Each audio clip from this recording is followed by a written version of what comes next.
Bonjour! Bienvenue aujourd'hui à ce balado d'énergie, échange d'énergie. Aujourd'hui, on va démystifier c'est quoi un énergéticien. Donc, qui de mieux placé que mes amis ici présents pour en parler? Il faut comprendre qu'au fil des années, on a un portefeuille de solutions énergétiques qui est très, très varié. Puis, on pense que vous êtes les bonnes personnes pour nous en parler. Donc, sans plus tarder, je vous laisse vous présenter. Bonjour, Marc-André Godbout, directeur expertise énergétique au groupe DATEC pour développement et assistance technique. Alors, ça fait 10 ans que je suis maintenant chez Énergir. Merci. De ton Bonjour côté, Jenny, allô? c'est Jean-François James. Je suis directeur exécutif responsable du développement énergie renouvelable et du gaz naturel liquéfié chez Énergir. Super, mais c'est ce que je disais. Je pense que vous êtes les bonnes personnes pour jaser d'énergie aujourd'hui. Donc, de mon côté, je suis Jenny Drouin. Ça fait 7 ans que je suis chez Énergir et vous m'avez peut-être vu dans les autres balados. Donc, vous allez voir, même si c'est un sujet quand même particulier que vous maîtrisez, je suis certaine qu'aujourd'hui, ensemble, on va en apprendre beaucoup. Bienvenue à notre balado Échange d'énergie.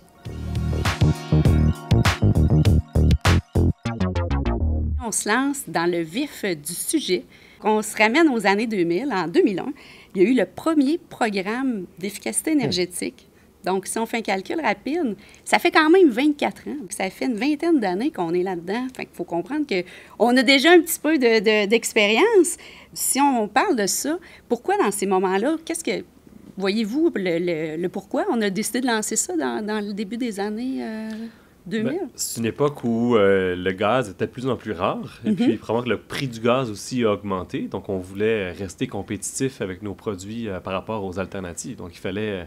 Puis ça, là, je ne vais pas voler tes notes, là, mais c'est avant la découverte des gaz de schiste. Là. Fait qu'on avait beaucoup de pression au Québec pour s'alimenter en gaz, puis une pression aussi sur les tarifs de la molécule. OK. Ben, c'est intéressant ce que tu apportes, JF.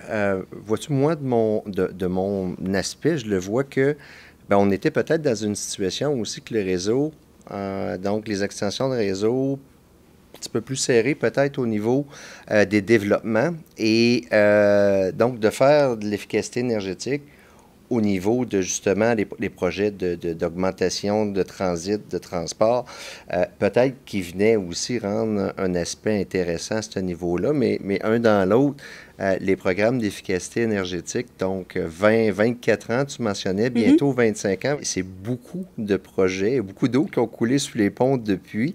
De 2001 à 2021, c'est au-delà d'1 million de tonnes de GES. Eh bien, j'ai des statistiques pour vous autres par rapport à ça qui sont super intéressantes.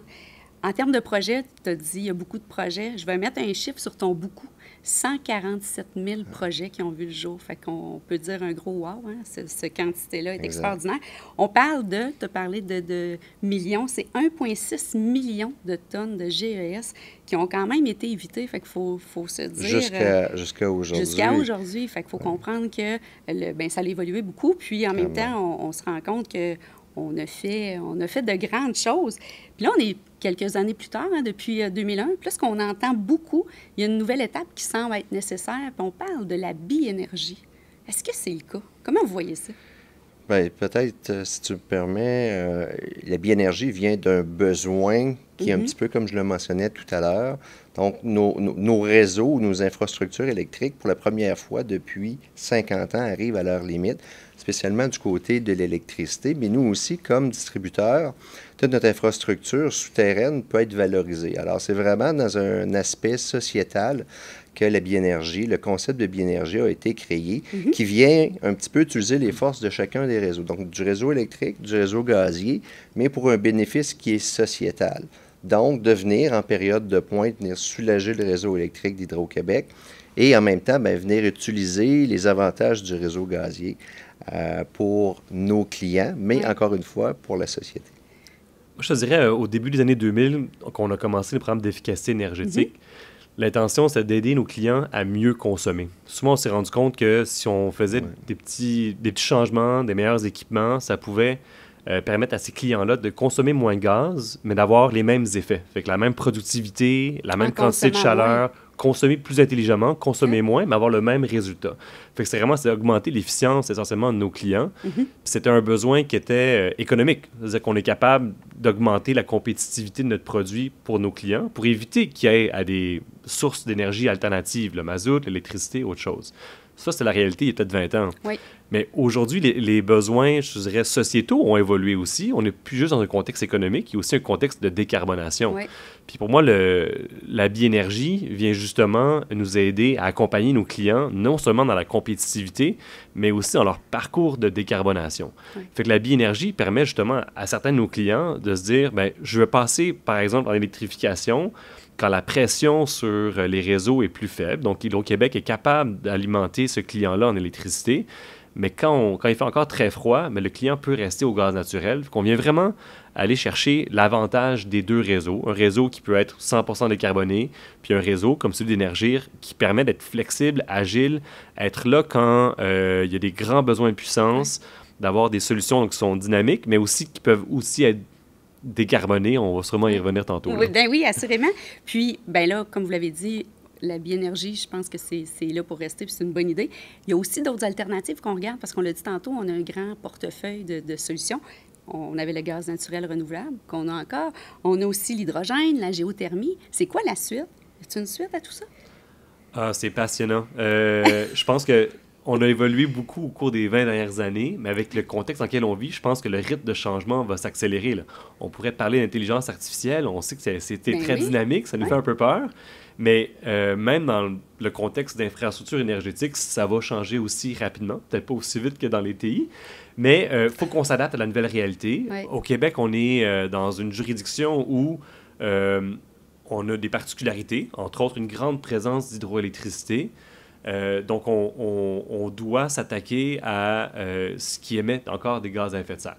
Les choses changent et puis Énergir, on va s'adapter à ce changement-là puis on va offrir des nouvelles solutions aussi pour pouvoir accompagner nos clients dans les changements.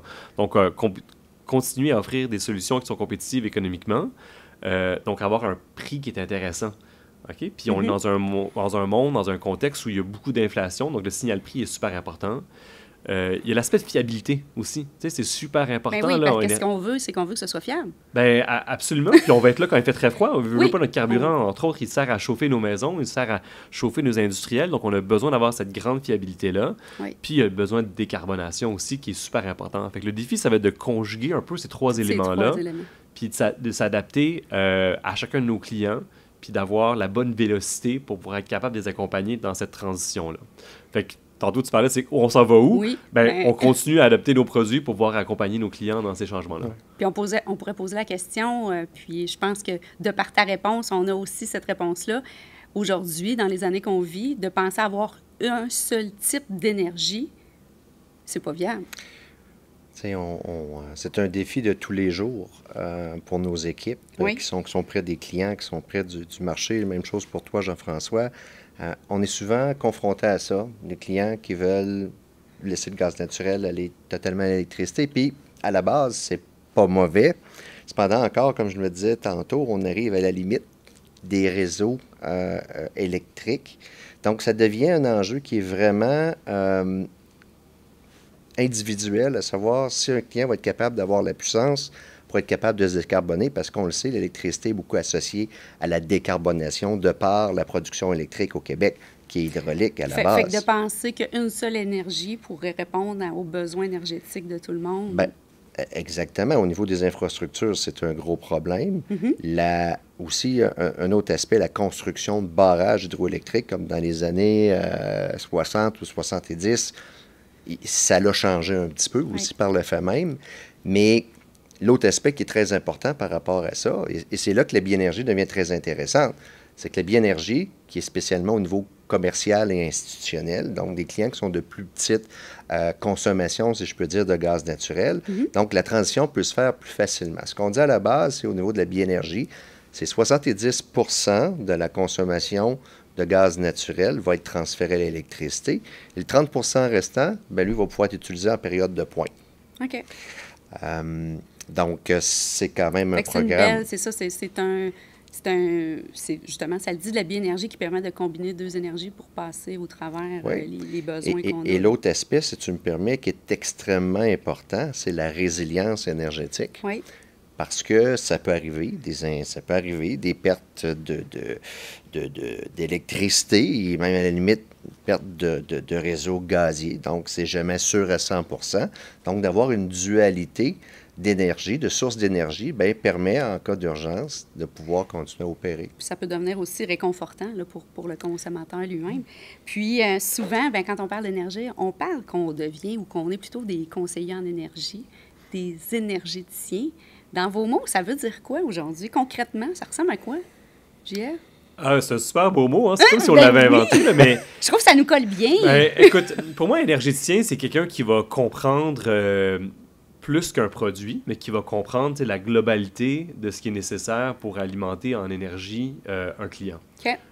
Tantôt, Marc-André parlait d'un produit, justement, l'alimentation du gaz naturel.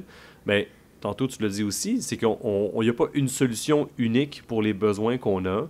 Maintenant, on va être là, puis on va pouvoir offrir une solution complète, multi-solutions, multi-produits pour pouvoir accompagner nos clients. Ça veut dire que dans certains cas, ça peut être un projet d'efficacité énergétique. Dans un autre cas, ça peut être la biénergie. Donc, on a différents produits, différents services. Puis c'est justement le rôle de ton équipe, c'est d'accompagner les clients dans leur parcours. D'adapter en fonction de qui est le client aussi, de ce que j'entends. Tu dis, c'est qu'on vient vraiment le connaître assez notre client pour être capable de lui offrir la solution adéquate à ce que lui recherche.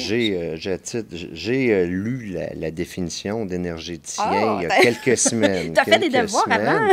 Et c'était pas ce que je m'attendais. Alors, je vais laisser les auditeurs aller voir quelle est la première définition. T'aimes mieux la définition de Jean-François? J'aime vraiment mieux celle de Jean-François. Okay. Et celle de Jean-François qui était tout à fait exacte. Oui. Je pense que c'est... Est-ce que c'est la tienne aussi, Marc-André? C'est la mienne aussi, mais en deux volets, je te dirais. Peut-être plus spécifique et plus pointu au rôle que nous avons. Mm-hmm. Mais effectivement, un énergéticien est quelqu'un, un professionnel qui est capable de venir... apporter un éventail de solutions énergétiques. Bon, on le sait, on en a en efficacité énergétique, on en a en biénergie, nous en avons en gaz naturel renouvelable, nous en avons en gaz porté, mais aussi de venir aider le client, c'est là la deuxième étape, venir aider le client plus loin que ça. Comment qu'on pourrait implanter ces solutions-là, donc dans un environnement qui va venir être réaliste et transparent pour lui. Ça, je pense que c'est quand même une différence quand même assez importante. Okay. Et peut-être un exemple à ce titre-là, un client qui veut évidemment accroître ou un agrandissement, par exemple, de bâtiment, bien, il va avoir besoin d'une certaine puissance électrique, il va peut-être avoir besoin de l'équivalent au gaz naturel. Pour des besoins qui sont de décarbonation, on va sûrement vouloir aller instinctivement vers l'électricité. Mm-hmm. Peut-être que le réseau ne peut pas fournir cette puissance-là. Alors, c'est vraiment là que l'énergéticien, quand il arrive là au bon moment, va être en mesure de pouvoir venir amener des pistes de solutions aux clients pour s'assurer qu'il va avoir au bout de la ligne un projet qui va être gagnant et qui va venir respecter qu'est-ce qui s'est fixé comme... Qui est viable. Non, mais c'est bien, je trouve que ça l'exprime bien. Puis souvent, parce qu'on se connaît aussi, Marc-André, tu as souvent dit que, dans le fond, le réseau d'énergie, c'est un peu comme la colonne vertébrale de la transition énergétique. Donc, si on prend tu souris, si on prend ce point-là, qu'est-ce que tu nous dirais concrètement, mettons, chez un client, que ce soit un hôpital, une école ou peu importe, ça ressemble à quoi, ça, cette pensée-là? Dans la façon que tu me cites, c'est vraiment au niveau de la résilience. On le sait, le réseau d'énergie est un réseau qui est souterrain. Oui. Versus, encore une fois, par exemple, le réseau électrique, évidemment, n'est pas souterrain, donc est aérien. Mm-hmm. Donc, le réseau d'énergie, lors de tempêtes, lors de verglas, va toujours être protégé, si je peux dire, par les éléments. Mm-hmm. Alors, il n'en demeure pas moins que de un, par cette situation-là. Donc, c'est un réseau qui est extrêmement fiable. Et dans un deuxième temps, c'est encore une fois une énergie de résilience. Oui. Donc, nonobstant, qu'est-ce qui se passe? Bien, le client peut avoir accès au gaz naturel. Puis je donnerai peut-être un exemple. Il y a quelques années, à la ville de New York, il y a eu, je crois que c'était un ouragan, là, donc vous m'excuserez que je n'ai pas le nom. Mais évidemment, qui dit ouragan, inondation, bien évidemment, les alimentations électriques pour fin de sécurité étaient coupées. Mais les seuls équipements qui fonctionnaient étaient les équipements, les génératrices d'urgence, entre autres, qui étaient au gaz naturel, parce que toutes celles qui étaient au mazout, évidemment, leur réservoir avait été un petit peu, évidemment, vidé, parce que c'était impossible de venir les réapprovisionner, oui. Exactement. Mais d'avoir plus qu'un réseau, vient, ni plus ni moins, assurer une résilience, oui. Mais aussi plusieurs types d'options qui peuvent être étudiées par un client. C'est super important. Puis, tantôt, on parlait aussi des nouvelles énergies.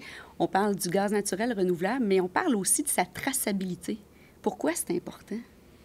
Alors, le gaz naturel renouvelable, comme le nom l'indique, c'est renouvelable. Alors, essentiellement, c'est un gaz qui ne provient pas de sources fossiles. Oui. Donc, c'est du carbone qui est dans la molécule de méthane qui vient d'un cycle court du carbone, essentiellement. Donc, c'est souvent ça va venir de la biodigestion de matière organique qui va pouvoir permettre de produire ce gaz qui est renouvelable, justement. Donc, la traçabilité, pour nous, c'est d'être capable de dire d'où vient le gaz qu'on va vendre à un client. Okay. Donc, si je dis à un client, par exemple, qui choisit de payer un peu plus cher pour ce gaz qui est renouvelable, oui. C'est d'être capable de dire, on a fait nos devoirs, on a fait notre démonstration comptable dont c'est d'où il vient, le gaz, puis qu'on n'en vend pas plus que ce qu'on a acheté. OK, bien c'est bien, c'est assez clair. Puis sinon, concrètement, qu'est-ce qu'on fait pour décarboner l'énergie qu'on distribue? Comment on fait ça? Oui, il y a plusieurs façons. Je pense qu'on en a discuté tout à l'heure, notre offre énergétique, là, entre autres, nos trois grands piliers, l'efficacité énergétique, le GNR et la biénergie. Il y a d'autres choses qui se font aussi, qui est le quatrième pilier qui est, entre autres, des tests qu'on fait d'injection au niveau de l'hydrogène dans notre réseau, les injections de GNR. Je crois qu'en 2030, c'est 10 de notre réseau qui va déjà être alimenté en GNR. Okay. Mais comment qu'on peut décarboner notre énergie, c'est de se poser la question où qu'on va pouvoir, de par différents procédés, on le sait dans l'industrie lourde, oui. Le gaz naturel, il y a certaines utilités qui ne peuvent pas être présentement substituées par d'autres sources d'énergie parce qu'il y a des températures de chauffe qui sont spécifiques. Donc, c'est plus de le prendre dans des technologies qui sont équivalentes. Qu'est-ce qui peut vraiment être au GNR? Qu'est-ce qui peut vraiment être aussi à l'électricité? Qu'est-ce qui peut être réduit au niveau de la consommation, par exemple, avec l'efficacité énergétique? Ah oui, parce qu'on s'entend que de réduire à la source, c'est toujours ça qui est le mieux, mais en même temps, gratuit. Après ça, c'est de venir adapter à la meilleure énergie qu'on peut avoir. Mais j'ai envie de répondre à la question aussi, parce que c'est intéressant, puis c'est super important, en fait, pour notre société. Oui. On s'est fixé des cibles ambitieuses. On veut être carboneutre en 2050. Mais comment on fait ça pour atteindre ça? C'est ça toute la question. Puis c'est là que le sens de énergéticien prend tout son sens. Okay. Parce que l'énergie, on ne le brûle pas, le gaz. On le distribue à nos clients, puis c'est nos clients qui en ont besoin. Oui. Fait que l'objectif, c'est d'accompagner puis d'aider nos clients à se décarboner, essentiellement, si on veut arriver à cette carboneutralité-là. C'est là qu'on ne peut pas juste fermer les robinets. On ne peut pas juste dire à un hôpital ou à un industriel qui consomme du gaz naturel, on te coupe le gaz. Ouais. Fait que ça prend soit des alternatives qui sont compétitives, pour des raisons économiques, évidemment. Si on coupe le gaz ou qu'on dit à un industriel important, tu ne peux plus le consommer, parce que c'est ça l'avantage du gaz, c'est qu'il n'est pas cher quand tu le compares à d'autres alternatives. Fait qu'il faut vraiment trouver des solutions qui vont être multiples, qui vont être adaptées à chaque segment pour pouvoir aider nos clients à réduire leur consommation. Évidemment, cette réduction de consommation par rapport à l'efficacité énergétique, ça contribue à la décarbonation. Oui. À trouver des produits gaziers qui sont alternatifs. On pense justement au gaz naturel qui est renouvelable. Donc, ça aussi, ça fait partie du parcours de décarbonation potentiel d'un client. Et puis ensuite, tu as des solutions comme la biénergie qui permet de passer justement en mode électrique partiel, donc d'être en bi-énergie pour pouvoir réduire encore une fois ta consommation puis progresser dans un parcours de décarbonation. Puis Marc-André faisait référence, mais on a d'autres outils qui s'en viennent dans notre coffre à outils. Parlons-en de ça, parce que tantôt, on disait qu'on était des énergéticiens, qu'on avait un portefeuille de solutions. Comment ça arrive, ces solutions-là? Comment on les trouve? Comment on pense à ça? Comment on développe tout ça? On a la chance, je pense, sans me tromper, d'avoir des équipes qui sont très créatives, mais aussi qui suivent bien l'évolution, je vous dirais, au niveau, que ce soit au niveau provincial, au niveau national, au niveau mondial, des mouvances, évidemment, de décarbonation et du besoin de pourquoi qu'on fait ça. Mais tu sais, j'aimerais revenir peut-être aussi sur le dernier point. Les solutions qu'on met de l'avant sont des solutions qui sont applicables, qui sont aussi en lien avec les visées qui sont politiques. Donc ça, c'est bien important aussi. Fait que c'est pas juste le client, c'est aussi la grande vision. C'est pas juste le client. On est tous un petit peu dans la même situation. Mais il y a aussi comment je peux dire ça, c'est des postures aussi, donc de clients qui peuvent venir engendrer ces implantations de projets-là. Et un projet, bien, ça peut être un projet de réduction, ça peut être un projet de nouvelle construction. Alors, c'est toujours de se mettre dans la position, quel est le meilleur projet pour venir, par exemple, c'est un projet de décarbonation, mais quelle est la meilleure posture pour venir atteindre cet objectif-là? Et par la suite, bien, comment on peut réussir à faire ça de façon la plus économique possible, mais la plus efficace possible? Et ça peut être via les programmes d'efficacité énergétique, ça peut être via la biénergie, ça peut être par la récupération d'énergie marginalement gratuite, parce que ça, c'est quelque chose qu'on n'a pas encore parlé, mais que je sais que Jean-François travaille très fort, et par le fait même, nous aussi, mais on a beaucoup d'énergie au Québec qui est émise à l'atmosphère. Qu'on récupère pas. Qu'on récupère pas. Bien, parlons-en de ça. Boucle énergétique et autres. C'est quoi ça? Comment ça fonctionne? Un auditeur qui dit une quoi? Une boucle énergétique, c'est quoi? Bien, alors, une boucle énergétique, c'est j'ai une longue définition. Là, c'est la définition simple. On est prêt. Ben, on a beaucoup parlé de nos solutions existantes, mais j'ai envie de vous parler des solutions qui s'en viennent, qui sont encore innovantes. Là. J'ai envie de vous parler des boucles énergétiques. Une boucle énergétique, c'est essentiellement des infrastructures. Donc, on pense à des tuyaux qui peuvent transporter de l'eau. On pense à des salles mécaniques qui permettent de connecter différents bâtiments. Okay? Puis, en connectant ces différents bâtiments-là, on est capable, après ça, d'aller chercher la chaleur de l'un puis le donner à l'autre qui est en manque, ou prendre le surplus de froid de l'un puis l'envoyer à l'autre. Donc, ça permet vraiment de mutualiser certains équipements, donc les économies d'échelle. Ça permet aussi d'augmenter la performance énergétique des bâtiments. Donc, on pourra en reparler, mais on augmente la performance énergétique du bâtiment. Ça veut dire essentiellement qu'avec une unité d'énergie, on est capable d'en donner plus à l'extérieur, ou plus au client qui en veut. Puis on est capable de décarboner puis d'augmenter la résilience de nos clients dans le bâtiment. Parce qu'on récupère, parce qu'on mutualise, parce qu'on fait des échanges thermiques entre ces clients-là. Fait que essentiellement, c'est l'infrastructure donc qui permet justement d'arriver à nos fins. Ça veut dire que si demain, on construisait la ville du futur, il y aurait des boucles énergétiques inclus là-dedans. Si c'est nous autres, si on décide ça, là, tantôt, on se bâtit une ville. Là. Les boucles énergétiques, c'est une solution qui est vraiment gagnante, mais ça prend certains facteurs de succès qui sont réunis pour que ça vaille la peine. On n'ira pas faire des boucles énergétiques partout. Fait que, quand tu parlais de ville, pour moi, une ville, c'est justement un facteur de succès super important. Ça prend une densité, ça prend une densité énergétique ça prend des aussi. Éléments. C'est là qu'un énergéticien est capable de combiner tout ça et de dire oui, c'est gagnant ou non, ça l'est moins. Est-ce que c'est un peu ça? C'est un peu dans notre rôle de se dire est-ce que c'est un bon endroit pour faire une boucle? C'est pas un bon endroit pour faire une boucle. Mais évidemment, ça prend toute une communauté. On n'est pas les seuls qui doivent mettre l'épaule à la roue pour que ces projets-là voient le jour. Ça prend la collaboration des villes, des promoteurs immobiliers, des investisseurs, des parties prenantes. C'est quand même assez grand. Mais ça prend un émetteur. Donc, qui veut laisser son énergie marginalement gratuite. Et ça prend le récepteur qui en a besoin. On a des défis quand même de taille au Québec, de par la façon que nous sommes un petit peu. Là, le territoire est grand en Europe. Il y a certaines situations, certaines villes que c'est beaucoup plus facile, la densité est là. Mais clairement, pour revenir à la base de ta question, l'énergéticien doit être en mesure de pouvoir caractériser quel est le potentiel. Donc, en premier niveau, donc, de quelle est la façon d'optimiser, par exemple, un client, que ce soit un client commercial institutionnel au niveau du bâtiment ou un grand client industriel, c'est un petit peu la même mécanique. Bien, parlons-en. Le client, là, tantôt, on a expliqué, c'est super important. les clients sont importants, on comprend nos partenaires et tout ça. Comment on fait pour gagner la confiance de ce client-là? On débarque pas « Bonjour, monsieur le client, je viens vous offrir une solution gagnante. » Ça commence comme ça. Ça commence comme ça, souvent. Vas-y, Comme ça commence souvent.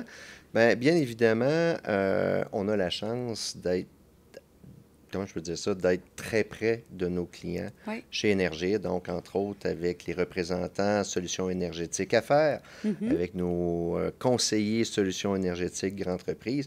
Donc, ça commence avec une relation d'affaires OK. et en fonction des paramètres qui peuvent s'appliquer, bien évidemment, on va venir établir un plan de match parce que la relation d'affaires avec Énergir est beaucoup plus large que l'énergie. Il y a une portion contractuelle, mais si on focus sur la portion énergie, quelles sont les motivations du client à pouvoir peut-être optimiser certaines portions de son procédé, Oui. à rendre son bâtiment qui va être beaucoup plus étanche, par exemple, qui va être plus performant au niveau de ses pertes de chaleur. Alors souvent, ça commence par une étude, donc une étude énergétique, où le client va pouvoir venir prioriser quels seraient les projets qui pourraient être entamés, donc au niveau de l'optimisation énergétique. Oui. Et par la suite, il va y avoir évidemment une sélection de ces projets-là. Et après ça, avec les aides financières, parce qu'Énergir, on a quand même des aides financières qui sont majorées, je vous dirais, d'année en année, mais pour toujours rendre assez attrayantes, Oui, donc, oui. nos Pour produits. se démarquer un petit peu. Pour se démarquer, mais pour s'assurer aussi que le client ait, je vous dirais, le goût, encore plus d'y aller. Oui. Mais le processus reste le même. Donc, on fait un état, on regarde qu'est-ce qui est possible de faire, puis après ça, on continue à cheminer. Alors, c'est sûr et certain que dans un projet, on ne commencera pas nécessairement par l'innovation. On tend toujours à commencer un petit peu par la base, donc la base de la pyramide de l'efficacité énergétique. Oui. Mais chaque étape va amener une posture qui va ultimement arriver à l'utilisation d'énergie renouvelable pour venir finaliser la décarbonation ou, comme Jean-François le mentionnait, y a-t-il des surplus d'énergie qu'on pourrait valoriser de d'autres façons? Alors là, les boucles énergétiques deviennent un facteur très intéressant, comme même des fois dans des usines, on a des très grands sites industriels qu'on peut acheminer d'énergie qui est complètement au bout d'un site vers un autre endroit qu'on va pouvoir, par exemple, venir réduire la consommation de gaz naturel. Là, c'est toujours un petit peu, nous, ce que nous avons en tête, réduire la consommation de gaz naturel. Alors, il y a plein de possibilités, mais c'est sûr que ça prend un plan de match. Ben oui. Et c'est là qu'on vient avec, entre autres, l'équipe d'ATEC, donc 13 ingénieurs qui viennent de tout acabit, de tout domaine, je pourrais dire, d'expertise, que ce soit au niveau de la métallurgie, au niveau des pâtes et papiers, de l'agroalimentaire, de la mécanique du bâtiment. OK, fait que ça combine beaucoup d'experts dans différents domaines pour avoir vraiment l'heure juste sur ce qui peut... Il y a un certain avantage d'avoir des gens qui connaissent déjà leur créneau parce que... C'est sûr. Donc, évidemment, ils connaissent les secteurs, connaissent un petit peu les endroits où il pourrait y avoir, par exemple, des optimisations énergétiques. Oui. Mais au niveau de la clientèle, ça l'amène aussi une relation de confiance qui est beaucoup plus facile. Et par le fait même, le service de DATEC est un service qui est gratuit, donc vraiment dans la base tarifaire. Alors, on vient pas se substituer, par exemple, aux firmes d'ingénierie. OK, mais vous êtes un service gratuit, c'est important. On est un service gratuit et notre but, c'est toujours de venir semer un petit peu, je vous dirais, l'idée à notre clientèle qui a des potentiels et après ça, de les inciter avec nos programmes d'aide financière. Puis c'est la même réflexion au niveau de la biénergie, même affaire au niveau du GNR, dépendamment des situations, parce que chaque cas est un petit peu un cas qui est individuel. OK. Mais toujours venir les encourager à venir faire des économies d'énergie, mais souvent pour le client qui se traduisent en d'autres choses. Oui. Parce que nous, on regarde la diminution des mètres cubes de gaz naturel qui sont distribués, Oui. mais un client peut avoir d'autres impacts favorables dans son projet. Ça peut être des projets qui vont être bénéfiques au niveau de l'entretien, qui vont être bénéfiques au niveau de la sécurité, qui vont être bénéfiques au niveau de la productivité de son entreprise. Fait qu'on essaie de tout combiner ça pour que ce soit des situations des toujours projets gagnants. C'est OK. vraiment la posture dans laquelle on est quand on rencontre nos clients. On a-tu, sur le terrain, on a-tu des projets qui s'en viennent? On a-tu des choses qui sont déjà en branle qu'on aimerait jaser pour montrer à quel point on veut que les choses évoluent. Ben, moi, j'ai envie de vous parler de choses que les gens connaissent un petit peu moins qu'on fait puis qui sont en branle, justement. On a parlé d'efficacité énergétique, de biénergie, de GNR. J'ai envie de vous parler d'éolien, de boucle énergétique, de géothermie, d'hydrogène, de capture carbone. Ça, c'est tout dans notre portefeuille. C'est toutes des choses sur lesquelles on n'a pas le choix de se pencher. Tu parles de cibles super ambitieuses. Oui. Il y a des éléments, des technologies qui sont déjà existantes aujourd'hui, qui sont déjà déployées. Il y a des éléments qui s'en viennent très, très bientôt. On a parlé de boucle énergétique. On pourrait parler de géothermie aussi qui s'en viennent à très court terme. Puis si on se projette en 2040, 2050, il va y avoir des choses encore plus flyées qui vont devoir se matérialiser. Puis comme énergéticien, on n'a pas le choix de mettre un petit peu d'énergie justement aujourd'hui pour préparer l'avenir, préparer le futur.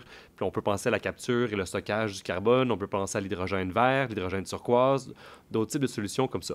Mais pour répondre à ta question sur qu'est-ce qu'on a en branle aujourd'hui qu'on connaît un petit peu moins, là. J'ai le goût de dire, wow, on en a des choses. On s'entend que si tantôt on parlait d'une centaine de milliers de projets, on peut se dire qu'il s'en en vient d'autres aussi.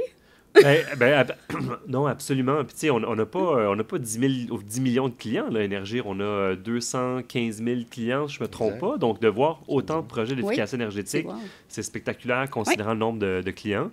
Oui. Mais non, on a des projets en branle, par exemple, dans l'éolien. Donc, on est en partenariat avec Boralex, avec Hydro-Québec, pour développer des parcs éoliens, parcs des neiges, 3 phases. Chaque phase, c'est 400 mégawatts. On a la première phase des neiges secteur sud, qui est en construction depuis presque 1 an maintenant, qui va commencer à livrer ses premiers électrons en 2027. On a 2026, pardon, la prochaine phase, elle, en 2027, puis la phase suivante en 2028. 2026, on est aux portes, là. C'est des investissements importants qui font partie, justement, de la diversification du portfolio d'Énergir dans la production éolienne, entre autres, là. Mais c'est ce qu'on voit, là. Si on prend une photo aujourd'hui, puis une photo peut-être dans 20 ans, on va se le dire, d'après moi, on va on va en avoir de toutes les couleurs. Tu parlais d'hydrogène vert, turquoise et tout ça, c'est quand même... Puis, en fait, les gens ne savent peut-être pas, mais Énergir est quand même très diversifié déjà aujourd'hui. C'est ce qui a justifié un peu le changement de nom. Énergir est 50% dans l'électricité, 50% dans le gaz. Puis ce volet électrique-là vient un peu de l'éolien, mais vient aussi de nos investissements au Vermont, donc dans Green Mountain Power, qui fait partie de la grande famille Énergir. Le distributeur aussi gazier Vermont Gas, donc au Vermont également. Fait qu'on a des petits frères de l'autre côté de la frontière. Oui, absolument. Absolument. Puis ça fait partie du métier de distributeur électrique, gazier, puis d'énergéticien d'avoir cette diversification-là. Puis si on se projette peut-être un petit peu dans 20 ans, ce qui n'est pas si loin, si on regarde tout ce qui a été fait, on pourrait-tu se dire que de penser que nos quartiers pourraient devenir eux-mêmes producteurs de leur propre énergie, c'est-tu de la science-fiction de penser ça? Absolument pas. Aujourd'hui, on voit des choses qui sont déjà possibles aujourd'hui, puis dans le futur, on voit des choses qui vont pouvoir se déployer avec les technologies d'aujourd'hui. Souvent, le défi, c'est de pouvoir réaliser les projets plus que de trouver les bonnes technos. Tantôt, on parlait de boucles énergétiques. L'avantage, justement, des boucles énergétiques, c'est la récupération de chaleur. On y a fait référence, mais quand on a un industriel, par exemple, qui a besoin de refroidissement pour son procédé. Donc aujourd'hui, on travaille avec un industriel qui rejette beaucoup d'eau chaude dans le fleuve Saint-Laurent. Là, on se dit, est-ce qu'on pourrait pas prendre cette eau chaude-là puis chauffer des condos puis des appartements avec à la place? Parce qu'on l'a déjà. Elle est déjà là, elle est à côté. Puis ce qui manque entre les deux, souvent, c'est le tuyau pour connecter à l'industriel au réseau de bâtiments à côté. C'est de relier les deux besoins, dans le fond. Puis notre rôle dans ce cas-ci, c'est vraiment d'être le trait d'union entre l'émetteur de chaleur puis le récepteur de chaleur. Donc, c'est vraiment ça qui est... Puis ce qui est le fun, c'est que c'est notre métier, de mettre des tuyaux dans la terre, là. Et là, on peut reprendre cette expertise-là, que ce soit le volet d'ingénierie, le volet de réalisation, d'opération, de maintenance de cette infrastructure-là, puis on peut le mettre à profit pour des infrastructures qui, elles, vont servir dans les boucles énergétiques ou dans la géothermie, par exemple. Parce qu'on est chanceux, c'est notre réseau, il est à nous, il est en bon état, il est résilient. Ce qu'on décidera d'y mettre, ça va faire partie du futur. Puis assurément qu'aujourd'hui, on est en train justement d'écrire le futur pour nos enfants et tout ça, parce que... on s'entend là, avec tout ce que vous nous avez nommé aujourd'hui, tous les deux. Le métier d'énergéticien, c'est assez vague. C'est vague et vaste dans le sens qu'on touche à vraiment, vraiment tout. C'est pas très... on ne peut pas cibler quelque chose de particulier. On est vraiment, vraiment diversifié, c'est le bon mot. Puis si je vous disais, là, on s'approche de la fin de notre balado. Si j'avais une dernière question, puis je vous disais, c'est quoi votre rôle en tant qu'expert en énergie aujourd'hui? Comment vous vous voyez aujourd'hui? C'est une bonne question. Hein. On disait tout à l'heure que le titre d'énergéticien est quand même large. Ben, la question est assez large, mais certainement pour nous, puis tu sais, je parle de l'équipe d'ATEC, je parle de toute l'équipe des représentants des conseillers solutions énergétiques, je parle les agents de décarbonation. Les agents de décarbonation, les équipes à Jean-François, les équipes de développement. Donc, je pense que notre visée reste la même. Okay. En ce sens, c'est de toujours optimiser donc l'utilisation des énergies que l'on distribue. Et pour ce faire, bien, on a évidemment créé plusieurs créneaux qui peuvent venir, grosso modo, être bonnes ou peuvent être applicables par nos clients. Mm-hmm. Mais le but reste vraiment le même, c'est d'accompagner nos clients à être plus compétitifs, à être plus responsables, si je pourrais dire, au niveau de leurs émissions. Et c'est ça notre job. Tu sais, le job d'énergie, tu sais, tantôt on disait valeur au-delà du volume en français. Ben oui. Ben, c'est d'amener de la valeur. Donc, aux clients qu'on sait qu'ils vont peut-être... Il y a certains clients, on le disait tout à l'heure, certains clients au gaz naturel, les grands industriels, ben, ils vont continuer à utiliser du gaz naturel, mais peut-être un autre type de secteur, ben, lui, il va être plus mature pour passer peut-être à l'électricité, peut-être à l'hydrogène, peut-être au gaz naturel renouvelable. Alors, c'est de toujours être prêt, accompagné avec les expertises que nous avons, les équipes formidables qu'on a, donc accompagner nos clients à venir les supporter, qu'ils puissent aller de l'avant avec ces projets-là. Et ultimement, ben, c'est encore une fois au bénéfice de la société. C'est bien. Tu dirais quoi, toi, Jean-François, de ton rôle d'énergéticien? Ben, moi, mon métier de tous les jours, là, c'est de trouver d'identifier les technologies existantes qui vont nous permettre de contribuer à la production, distribution puis l'alimentation énergétique de nos clients. Puis mon défi, moi, c'est de déployer des projets pour que ces technologies-là qui existent, là, comme l'éolien, la production du gaz naturel renouvelable, les boucles énergétiques, qu'on soit capable de déployer justement ces infrastructures-là qui vont permettre d'augmenter la quantité d'énergie renouvelable qui est disponible, puis qu'elle puisse être consommée par nos clients dans leur parcours de décarbonation. De rendre tout ça concret, dans le fond. C'est ce qu'on veut. Absolument. Puis il y a beaucoup de défis là-dedans, on ne se le cachera pas. Mais il y a beaucoup de défis, mais il y a beaucoup de solutions quand on entend tout ça. Là. Wow. Puis c'est difficile, mais on ne le fait pas tout seul. T'sais, on le fait avec, nos forfaits vives à l'interne, là, du monde qui sont hyper compétents chez Énergir. 2, avec des partenaires, souvent. Souvent, on va aller chercher l'expertise à l'externe. Tantôt, tu parles des firmes d'ingénierie. J'ai envie de parler de partenaires qui vont nous permettre de construire ces projets-là. Oui, je nous trouve bon dans notre réseau d'être capable de s'entourer de gens aussi talentueux. C'est ce qui fait, je pense, la force de notre réseau. Hein. Parce que le réseau, c'est pas juste les tuyaux qu'on a dans le sol, mais c'est vraiment le réseau qu'on a bâti. C'est nos 1700 employés, c'est nos partenaires, c'est nos clients. Absolument. Donc, et ça, c'est bien ce que tu mentionnes, Jenny, parce que nos firmes d'ingénieurs qui travaillent avec nous sur les projets, nos associations techniques que l'on couvre, puis après ça, il y en a une multitude, sont tous des extensions du message qu'on porte, avec souvent la même posture que nous. Alors, ça vient juste décupler la force du message que l'on amène à nos clients au marché. Alors, vraiment, cette infrastructure-là, cet écosystème-là, je dirais, de nos partenaires est aussi très important. Bien, je pense qu'on aurait pu en parler encore tout le restant de la journée. Je vois que vous êtes très énergisé par ce sujet-là. C'est bien, parce que je pense que vous êtes à la bonne place. Merci beaucoup de ces précisions-là, du rôle d'énergéticien, puis tout ce que vous apportez aussi. Ça a été un réel plaisir de vous avoir aujourd'hui. Merci à tous de nous avoir écoutés. C'était le balado d'Énergir, échange d'énergie.